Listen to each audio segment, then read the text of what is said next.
Murang tablet na less than 4,000 pesos. Ito ang Aldo Cube iPlay 60 mini. Isang kulay lang ang merong available ang tablet na ito. Ito ang color gray at meron ito plastic back at plastic frame. Wala itong kahit anong nakasaad na specs about LCD protection, pero meron naman itong free screen protector out of the box, so hindi kayo mangangamba na baka ito ay magasgasan. Sa loob ng box ay meron itong kasamang 10 watts na charger, USB Type-C cable at SIM ejector pin. Wala itong free case pero available naman ang case nito sa Orange app. Itong device na ito ay may 128GB ROM at 4GB RAM na expandable up to 12GB RAM via virtual RAM. Meron na rin itong dual SIM slot para sa 4G data at pwede itong lagyan ng additional storage via SD card na hanggang 512GB. Sa kanyang Wi-Fi idol, meron itong dual band 2.4 GHz at 5 GHz connectivity. So mabilis naman mag-download ng apps via Wi-Fi at wala kayong magiging problema. Sa camera naman, meron itong 5 megapixel front camera at 5 megapixel rear camera that can shoot up to 1080p at 30 fps front and back camera. Ito ang sample pictures sa front cam. At ito naman ang kanyang rear cam.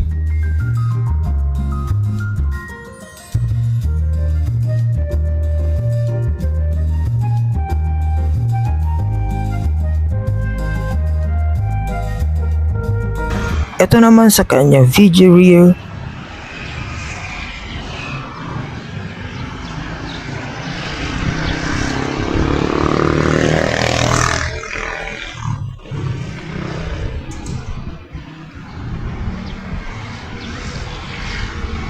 At ito naman sa kanyang front video. Yes mga idol, wala itong EIS or OIS, pero sa ganitong presyo, still okay naman ang image quality at video para sa halagang 4,000 pesos. Subukan naman natin ang audio quality. Narito ang sample. Aldo Cube iPlay 60 mini. So, kamusta guys yung microphone? Dinig ba ako? 1080p at 30 fps. Gamit ko siya ngayon. Kamusta yung mic niya? Okay ba sa video call conferencing? Sa online classes? Comment down below guys. Isa sa maganda sa tablet na ito ay meron dual box stereo speaker. Yes idol, dual stereo speaker. Ito ang kanyang sample. By the time we're done, it won't be your flat like flat tire. Jet flyer, man marking a car in a Ray Maguire. Hardest keys in the game, Dan Dyer. Got loads of heat like a shit hair dryer. And again, I'm a big game player. Fly your sister out to Marbella. Treat a nice little vampire and a Chardonnay and a pack of Stella. We make it bang like shotgun. Bottles on tap, let me pop one. We make it bang like shotgun. And if you want lyrics, I got some.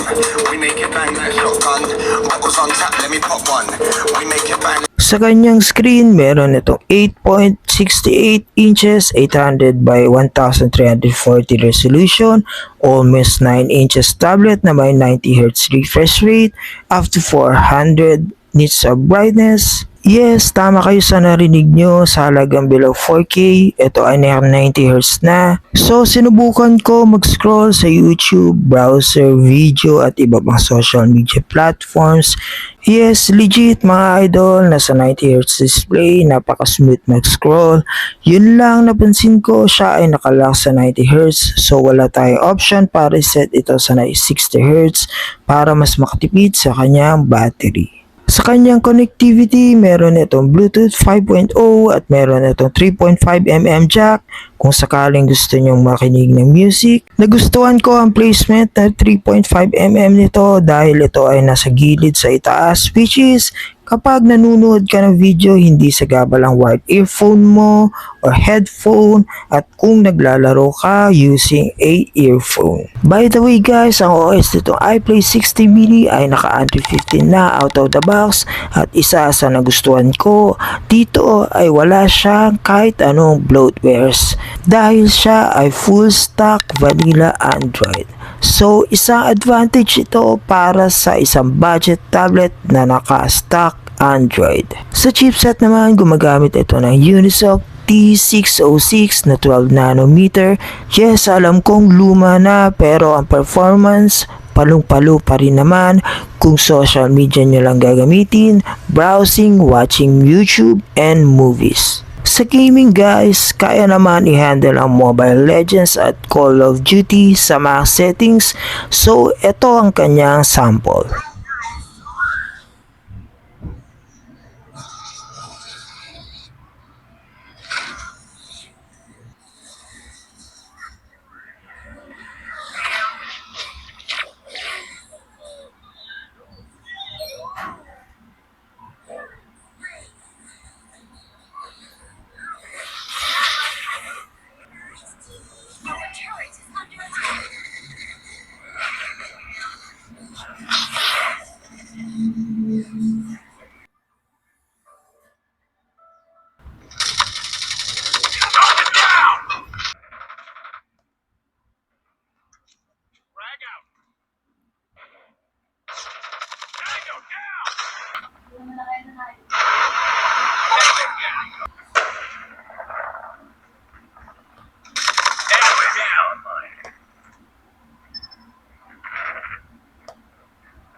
Sa Netflix naman, ito ay nagsusupport ng Widevine L1 security para sa Full HD movies. Sa battery, meron na itong 4,000 mAh at 10 watts na charger.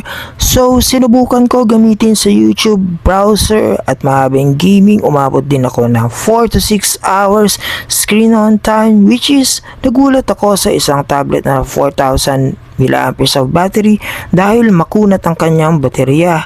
Partita guys, naglaro pa ako ng almost 2 hours of gaming dito at meron pa rin akong natirang 31%. Sa charging speed naman mga idol, sa stock charger mula 15% up to 100%, umabot ako ng 2 hours. So mga idol, ano sa tingin nyo? Sulit ba si AdoCube iPlay 60 Mini? Comment lang kayo guys. Para sa akin, below 4K ay goods na itong tablet na ito, lalo na may malaking storage at may SIM-SAT pa. Kung gusto nyo bumili nitong tablet na ito ay ilalagay ko ang link sa description box, pati na rin yung kanyang case. Dito nagtatapos ang ating full review ng AdoCube iPlay 60 Mini. Don't forget to subscribe. Maraming salamat po guys.